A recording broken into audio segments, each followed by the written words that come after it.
Hello नमस्ते। हम लोग इस वीडियो में पढ़ने वाले हैं पोषक पदार्थ।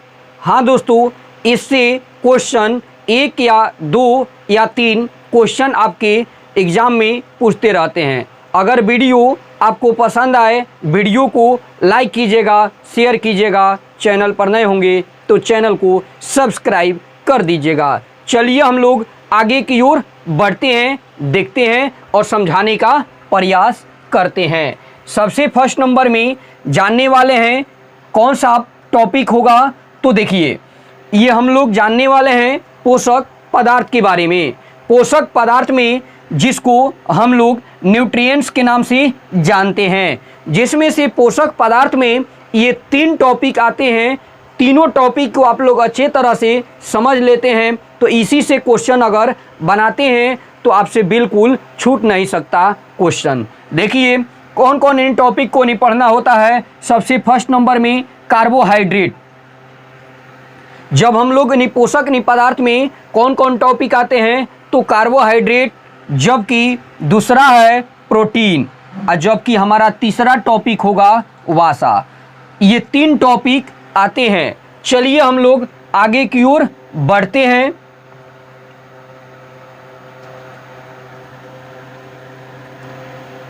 पोषक पदार्थ।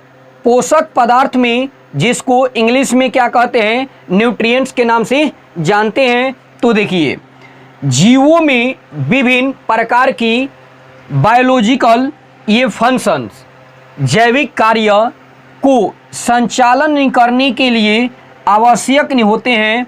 वो कौन कौन पार्ट है तो 3 पार्ट है।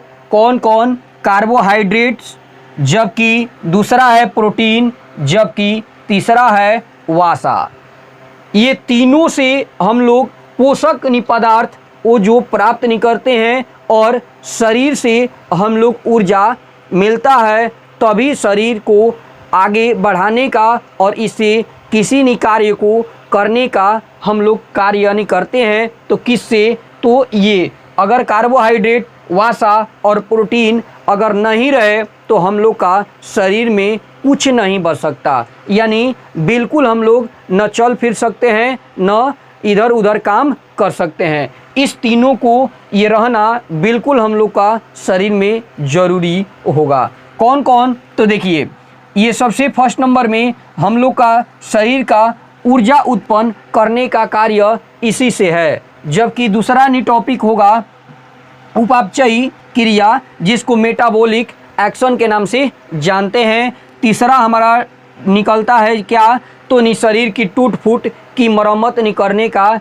इसी से होता है। हम लोग का शरीर जो टूट फूट नहीं जाता है तो शरीर में वृद्धि होने का यही बताता है। सबसे फर्स्ट नंबर पॉइंट कौन नहीं आता है तो देखिए, सबसे फर्स्ट नंबर पॉइंट जानेंगे कार्बोहाइड्रेट। कौन है तो कार्बोहाइड्रेट। देखिए, जब CHO इसका अनुपात कौन कौन है भाई, कितना कितना है तो 1:2:1, यानी CH2 और O यही आपका है, जिसको कार्बोहाइड्रेट के नाम से जानते हैं। में मिलकर जो पदार्थ बनते हैं उसको क्या कहते हैं तो कार्बोहाइड्रेट के नाम से जानते हैं। अगला पॉइंट को देखिए, शरीर की 50 से 75% ऊर्जा की पूर्ति यही कार्बोहाइड्रेट करते हैं।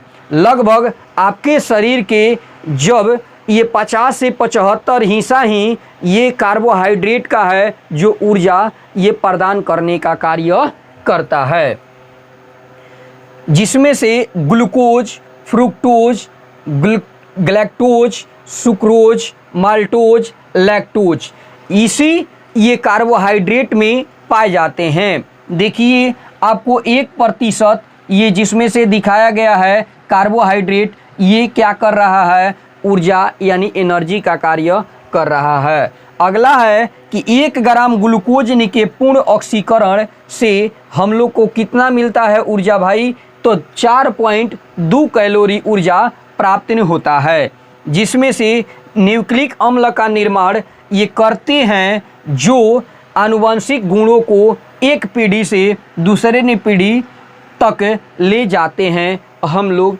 इसी को, किसको, तो न्यूक्लिक अम्ल को। न्यूक्लिक अम्ल का निर्माण नहीं करते हैं जो आनुवंशिकता गुण को एक जगह से दूसरे जगह ले जाने का कार्य करता है, यानी एक पीढ़ी से दूसरे पीढ़ी में कन्वर्ट नहीं करने का कार्य नहीं करता है। कार्बोहाइड्रेट में लगभग कार्बोहाइड्रेट 50 से 75% ऊर्जा प्रदान करने का इसी का कार्य है। चलिए, ये कार्बोहाइड्रेट हम लोग ने अच्छे तरह से देख लिए।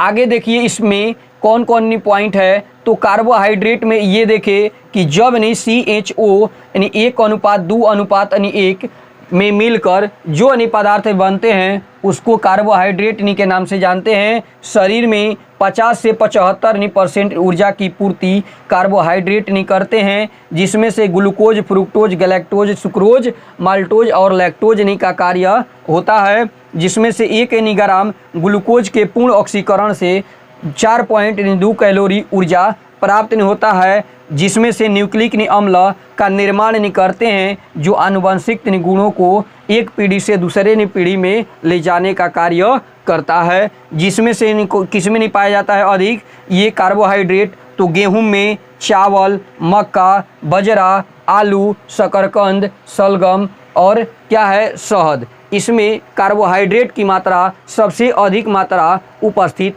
होता है। चलिए, अगला पॉइंट है प्रोटीन। कौन सा पार्ट पढ़ेंगे, तो प्रोटीन। प्रोटीन देखिए, प्रोटीन एक केमिकल कंपाउंड है, केमिकल कंपाउंड है जिसको ये कार्बनिक यौगिक के नाम से जानते हैं, जो 20 अमीनो अम्ल से मिलकर बना होता है, जिसको प्रोटीन नहीं कहते हैं। 20 अमीनो अम्ल से मिलकर बने होते हैं जिसको प्रोटीन के नाम से जानते हैं। शरीर में ऊर्जा उत्पन्न करना और शरीर की मरम्मत करना प्रोटीन का कार्य है। शरीर में ऊर्जा उत्पन्न करना और शरीर में जो टूट फूट जाता है मरम्मत करने का कार्य नहीं करता है, तो प्रोटीन का ही कार्य होता है। अगला है कि सबसे अधिक मात्रा किसमें प्रोटीन की मात्रा होती है, तो सबसे अधिक सोयाबीन में होती है। जो हम लोग ये खाते हैं ना, जो सब्जी बनाते हैं वो वाला सोयाबीन नहीं है, जिसका दाना होता है सोयाबीन का, यानी बोदी का बीज देखे हैं, वैसा ही सोयाबीन का बीज होता है। उसी में सबसे अधिक मात्रा में ये क्या होते हैं, तो प्रोटीन होते हैं, और मूंगफली में सबसे अधिक प्रोटीन होते हैं। देखिए, दाल की बात करें तो अरहर के दाल में सबसे अधिक प्रोटीन रहते हैं। मूंगफली में सबसे अधिक मात्रा में प्रोटीन मिलता है, जबकि 1 ग्राम प्रोटीन के जलने से कितना हम लोग का कैलोरी ऊर्जा मिलता है, तो 4.1 कैलोरी ऊर्जा प्राप्त होता है, यानी प्रोटीन से। ठीक है, प्रोटीन की कमी से बच्चों में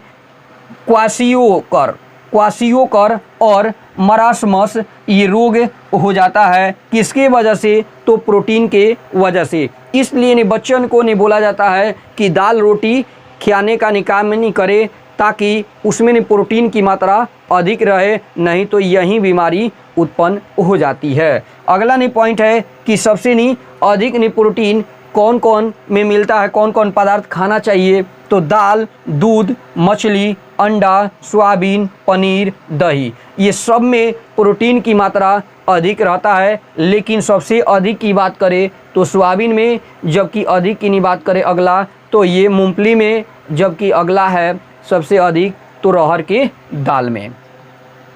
चलिए आगे देखिए, तीसरा पॉइंट है हम लोग का वासा। कौन सा, वासा, जिसको इंग्लिश में कहते हैं फैट्स। ठीक है, इसमें CHO कार्बन, हाइड्रोजन, ऑक्सीजन विभिन्न मात्रा में मिले होते हैं। चलिए अगला पॉइंट है कि वासा 20 डिग्री सेल्सियस पे, अगर वासा 20 डिग्री सेल्सियस पे ठोस अवस्था में होते हैं, परंतु यदि वे इस ताप पर द्रव हैं तो वो तेल निकालाते हैं। अगर 20 डिग्री सेल्सियस ठोस अवस्था में रहेंगे, परंतु वे इस ताप पर क्या कहलाएंगे, द्रव, जिसको तेल के नाम से जानते हैं। सामान्य व्यक्तियों में कितना, तो 20 से 30% ऊर्जा वासा से ही प्राप्त होता है। 20 से 30% वसा से ही ये क्या मिलता है, ऊर्जा मिलता है। जबकि वसा की कमी से स्किन रूखी हो जाती है। ये वसा के कमी से आप लोग का जो स्किन है रूखी हो जाती है, यानी ये चिकनाहट नहीं होती है, रुखरापन नहीं हो जाती है और वजन में कमी आ जाती है। किसकी वजह से, तो वसा के वजह से। इसका कार्य क्या है, तो शरीर को ऊर्जा प्रदान करता है। जो शरीर को ऊर्जा नहीं प्रदान करने का कार्य वसा ही ये प्रदान नहीं करता है। स्किन के नीचे जमा होकर शरीर के ये ताप को नियंत्रित करने का कार्य ये इसी का है। जो ताप हम लोग नहीं, जैसे अभी धूप लग रहा है तो उसको ताप को नियंत्रित करने का किसका कार्य है, तो वसा का कार्य है। जबकि अगला पॉइंट है, शरीर के अंगों को चोटों से नहीं बचाता है। शरीर के अंग है जो चोट से नहीं बचाता है, किसका कार्य है, तो वहीं वसा का कार्य है। चलिए अगला नहीं पॉइंट नहीं है, प्रोटीन को देख लेते हैं कि इसमें सबसे अधिक ऊर्जा नहीं मिलती है। तो देखिए यहाँ पर प्रोटीन है, जबकि अगला है कार्बोहाइड्रेट, जबकि अगला नहीं पॉइंट है तीसरा फैट, यानी जिसको वसा के नाम से जानते हैं। सबसे अधिक किसमें कैलोरी नहीं होती है, यानी ऊर्जा किसमें नहीं सबसे अधिक होती है, तो 9.2 कैलोरी सबसे वसा में अधिक होती है। कितना, तो 1 ग्राम वसा की बात करें तो 1 ग्राम में ये 9.2 कैलोरी ऊर्जा नहीं प्राप्त होता है। जबकि अगला है फिर कार्बोहाइड्रेट। कार्बोहाइड्रेट अगर 1 ग्राम नहीं ले लेते हैं तो उसमें कैलोरी की मात्रा कितना हो जाएगा, तो 4.2 हो जाएगा कैलोरी ऊर्जा। जबकि 1 ग्राम अगर प्रोटीन नहीं खाते पीते हैं तो इसमें 4.1 कैलोरी ऊर्जा प्राप्त नहीं होता है। इसको आप लोग अच्छे तरह से समझ गए होंगे। वीडियो आपको पसंद आया है, वीडियो को लाइक कीजिएगा। चैनल पर नए होंगे तो चैनल को सब्सक्राइब कर दीजिएगा। तब तक के लिए जय हिंद दोस्तों, नमस्ते, नमस्कार।